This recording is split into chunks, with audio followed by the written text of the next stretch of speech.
السلام علیکم ورحمۃ اللہ وبرکاتہ۔ احباب و اخوات، امید کرتا ہوں کہ آپ سب خیر و عافیت سے ہوں گے۔ اللہ تعالیٰ سب کو سلامت رکھے۔ بسم اللہ الرحمن الرحیم۔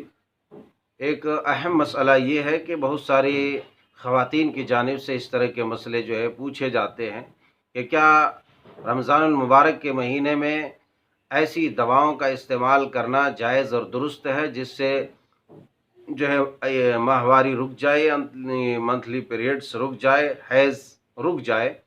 تو ایسی صورت میں علماء اور مشائخ مفتیان اکرام اور قرآن و سنت کا جو خلاصہ ہے اور طبعی اور فطری اور طبی اعتبار سے جو صحیح بات ہے وہ یہی ہے کہ کوئی بھی خاتون، کوئی بھی عورت جو ہے حیض کو یا منتھلی پیریڈز کو روکنے کے لیے دوا استعمال نہ کرے، کیونکہ یہ فطری طور پر ہے اور قدرت کی جانب سے ہے۔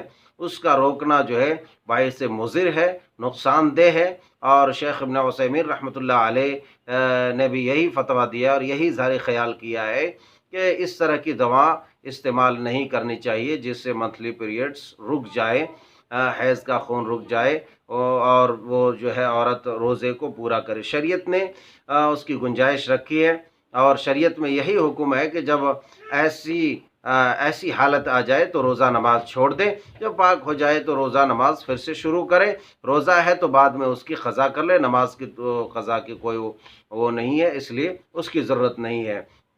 تو صحیح ترین بات یہی ہے کہ حیض کو روکنے کے لیے، منتھلی پیریڈز کو روکنے کے لیے رمضان میں دوائی کھانا صحیح اور درست نہیں ہے، کیونکہ فطرتاً یہی اور عقلاً طبعی طبی ہر اعتبار سے یہی درست ہے، آپ کو نقصان لاحق ہو سکتا ہے۔ اور شریعت نے جس چیز جس چیز کا مکلف آپ کو بنایا ہے، آپ اس کو بدلنا نہیں چاہیے آپ کو۔ اللہ پاک پروردگار سے دعا ہے کہ اللہ تعالی ہم سب کو جو ہے کتاب و سنت کے مطابق زندگی گزارنے والا بنا۔ آمین، تقبل یا